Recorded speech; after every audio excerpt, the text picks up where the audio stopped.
वैब्या या समजा सामान जुना होऊन गेलं रे, यंदा नवीन आणायच लागलं बरं का आपल्याला. हा रे आणायचं लागलच, पण इथं पावती पुस्तक घ्यायला पैसे नाही. अरे वैब्या लोक वर्गणी दिसते नाही आहे ना, मी करायला लागलं कसं तरी अडचण आता. तेच रे, आता करायला कोणीच येणार नाही. आणि संध्याकाळी मग कार्यकर्ते चालू येतील, हे नाही केलं ते नाही केलं, एखादा एवढं थापडा होईल ना मी. खायला नवरात्रीची तयारी झाली का ना मग पोरांची? जिळमिळ्यान एवढा ग्राउंड बनवलाय, बोंगीन बिंगीन साऊंड. वैभ्या खंड्या चालाय तुमचा, पण काय लईच बारीक वाटत आहे ग्राउंड. पहिल्यासारखा ग्राउंड आहे काय वाटना.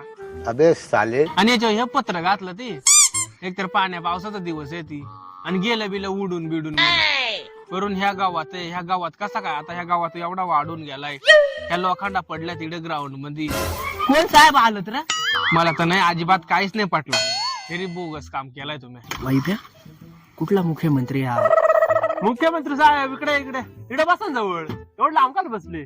तुमचा काय तुम्ही केलाय ना या सगळा बरोबर आहे, पण यार एवढा ग्राउंड केलाय तुम्हालाच पटला पाहिजे. गावाचा काम आहे, गावात 4 पोरी येणार आहेत नाचाया, तांड्या बिंड्या खेळाय, आणि ह्या जुना सामान वापरे सफरचंद उंदरांना खायला. काय काय तुम्ही आणि काय मंडळ लय भारी तुमचा. आला साहेब तेवढी तुमची वरागणी राहिली तेवढी द्या ना.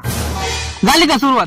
लगेच आलो नाही तर लगेच वर्गाने मागा यावा का नाही, द्यावा का काय, पाहावा का नाही, काय गाव बिव सोडून जाणार आहे का? काय तुमच्या शेप आहे का? मी काय काही जाणार आहे म्हण वर्गाने?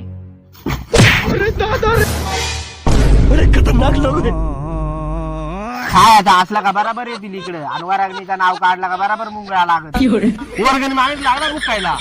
वरागणी नाही काही नाही, आला इकडे शानपणा करायला.